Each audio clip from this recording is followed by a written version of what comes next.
Coach Brown went on the road, get one win and one tough loss. Just tell us what your team learned. In the first game versus Fresno Pacific, we played well. We started off well, got a good lead, and then we've talked to the team before about, hey, teams are going to go on runs, and we have to be able to withstand that. And they went on a run in the third period, and we withstood it, and we had some misses on one end, gave up some goals, but then we got one goal back. We got to stop, and then a couple goals to end that quarter. So proved to the team that it can be done. You can still hold your lead. And in the fourth quarter, we separated ourselves a little bit more. So that was good in that game. We learned that. In the Santa Clara game, we learned that we can't come out flat and non-energized because they came out energized, and then they put a good couple runs on us there.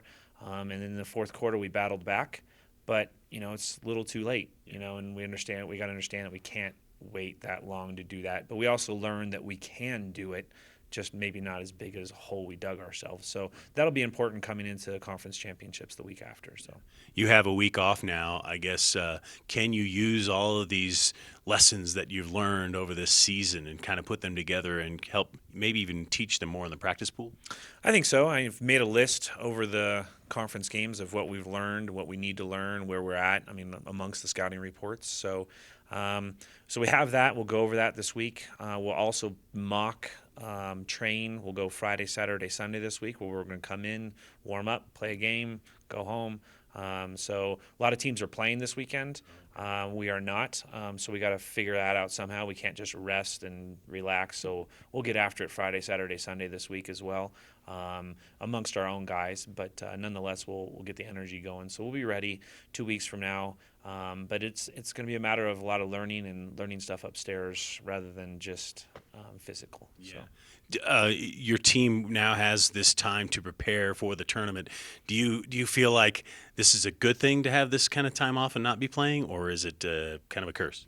It's a little bit of both. We got some injuries. We got some guys banged up a little bit. Been a long season, played a lot of minutes, so the rest will do those guys good. So there's good and bad. You don't want to go stir crazy because you're used to playing every weekend, and now this is kind of be that off. But we'll try to mock that by playing ourselves to keep that kind of flow going. But for the injuries, it'll be great. For the knowledge and understanding, hey, we got to be ready to play. It's one game only. So we'll worry about the second round after the first round. Perfect. Ryan Brown, have fun not playing this weekend, but get some work done. Yes, hopefully.